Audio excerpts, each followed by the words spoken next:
पहचानेगा। हाँ बहन और समझ गई जाके खबरिया ये भैया ये चारों तरफ से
यहाँ से मैं खबर जला के डाक बंगला पर जा रही हूँ। काहे नहीं होना चाहिए? खबर नहीं होना चाहिए तो क्या होना चाहिए? भैया वीर सिंह को कह देना असली जोगी महल के अंदर प्रवेश किया है। क्या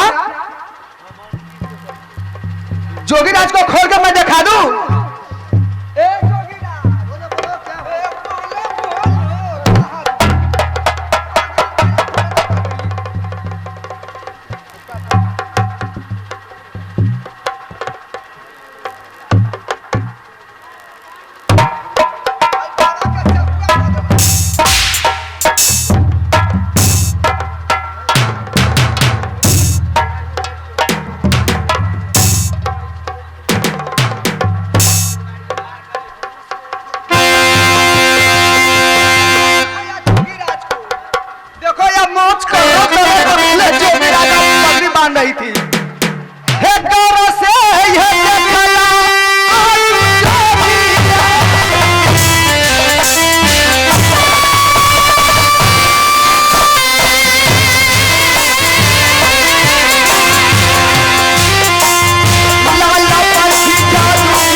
कुमारी तिलका।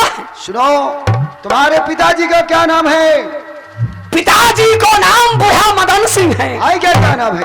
भैया जी को नाम वीर सिंह वीर सिंह है। एक बात सुनो तिलका, उधर से प्यार करने नहीं आए हैं। रे कौरी क्या कौरी रसूल ले गया?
नाम अभी नहीं लो।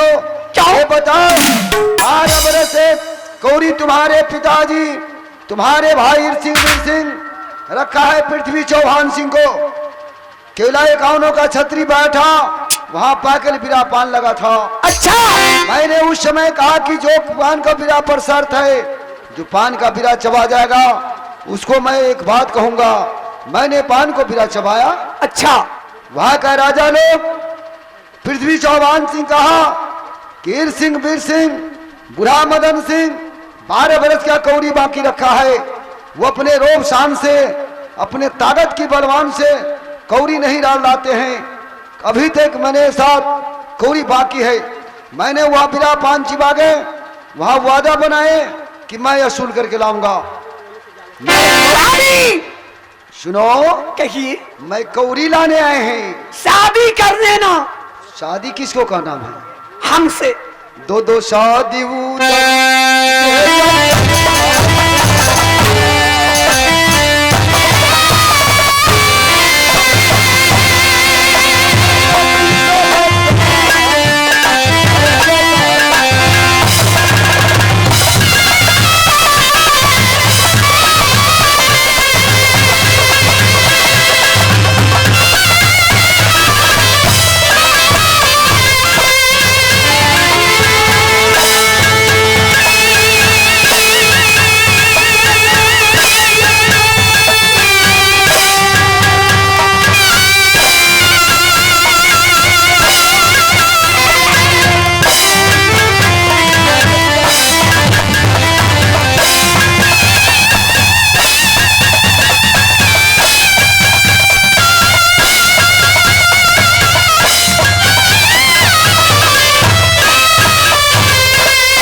मैं नहीं प्रेम कर सकता हूं, इसलिए या प्रेम करने वाले उधर नहीं है। प्रेम कीजिए और भैया वीर सिंह से कौड़ी असूल के मैं दूंगी। भैया वीर सिंह से कौड़ी तुम असूल लेगी? हाँ। तुमसे यदि प्रेम हो जाए तो यहाँ जब मार काट का घंटी बोलेगा उधर फंस जाएगा, उसको बचाने वाला कौन होगा? बचाऊंगी, मैं बचाऊंगी। कैसे तुम बचा लेगी? कैसे बचा लूंगी? हाँ? मैं शक्ति नारी है। अच्छा, निहत्ती नारी है, अब तक मुझे सत्य कभी नहीं बनती है। भैया वीर सिंह रोज मुझे एक तिल की बनौजी ओजन करते हैं।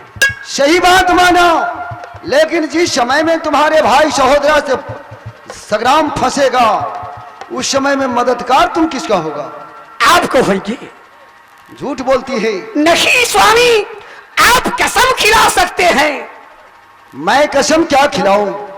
कवि ने लिखे हैं कि नारी सुहाग आर सत कहिए आया बगुन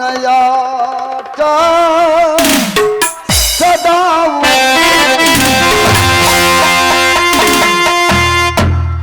समझे मनना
नहीं हो रहा है। कहना है कि ओछी से पीरती अच्छा,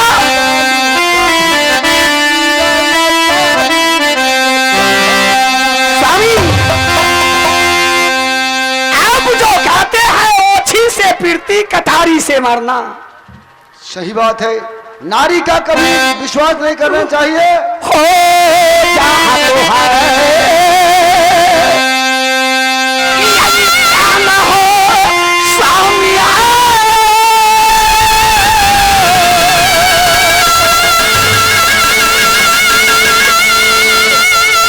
आओ पैसा गाँव जल में जे जाते नीरा मोरिया,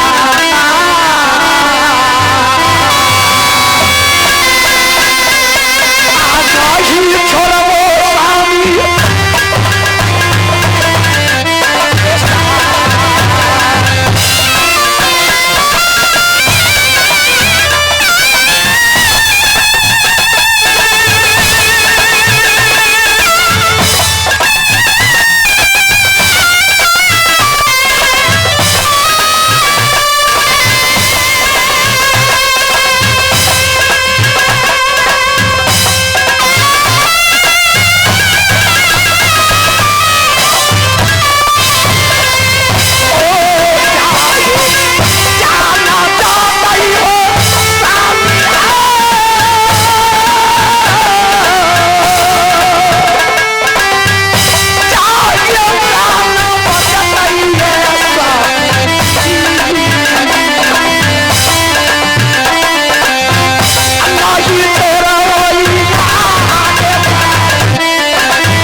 वादा कर रहा हूं, तुम आज मेरी साथ कसम खा जाओ कि जब तक मेरा सांस रहेगा तब तक मैं उदल का मदद में रहूंगा। स्वामी कबीरदास ने लिखा है, प्रीत करो विवाह करो, प्रीत करो विवाह करो, अमृत करो पहले कहना, जिस नैन से नैन मिले उस नैन के बीच सदा रहना।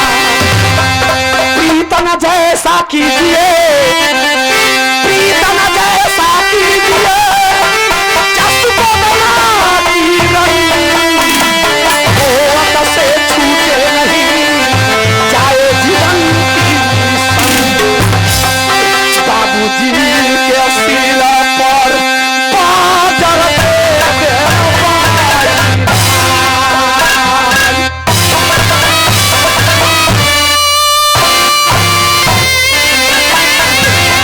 काली काटा बना गया वो सफाई, आई लाई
जैसे राज लंका में भाई भविष्य रावण को फूट गया, सोने की लंका जल गया। जैसे सोरी में गौरा फूट गया तो छत्री विहून हो गया। अरे तिलक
दरबारे और तुम्हारे साथ संग्राम होगा। तुम्हारे बहन जिसका नाम तिलका है उदल का मदद में रहेंगे। आज इस समय तुमसे कौड़ी भी ले जाएंगे। रे उदला के साथ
जाएगा कहाँ गाजर सिंह वाले?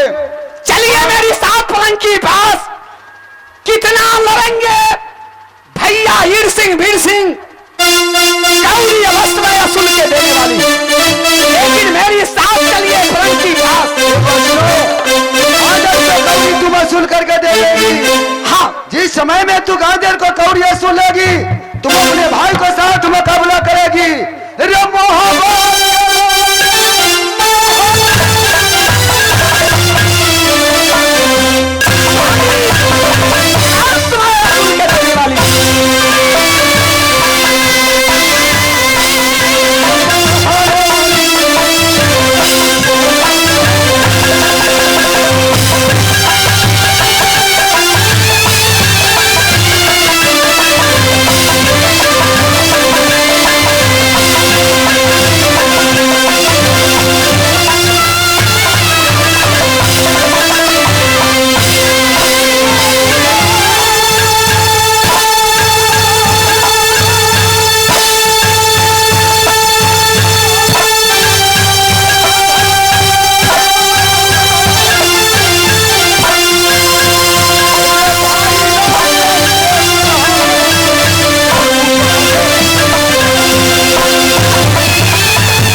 सुनने वाली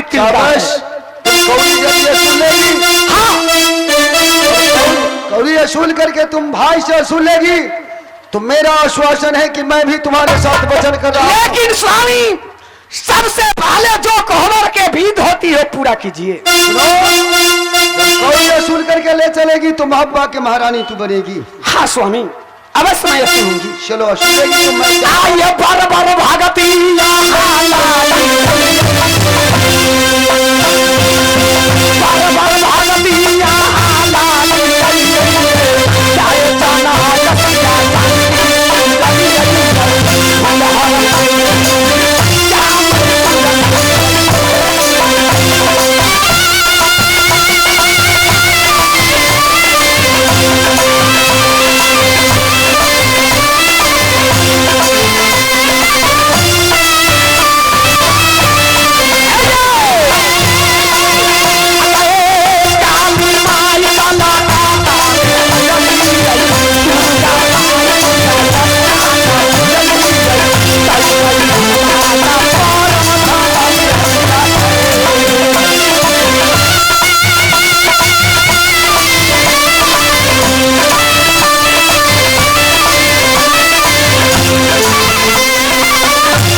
कहलिए आप रहे दिए यहीं पर से।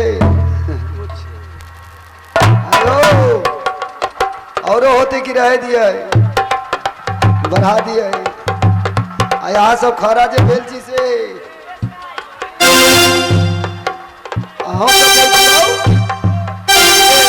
अब छियो भी आइयो मनोदबो जाय छे रे मना देबो ओ मने हेलो, अहाँ सब बैठ जाइए।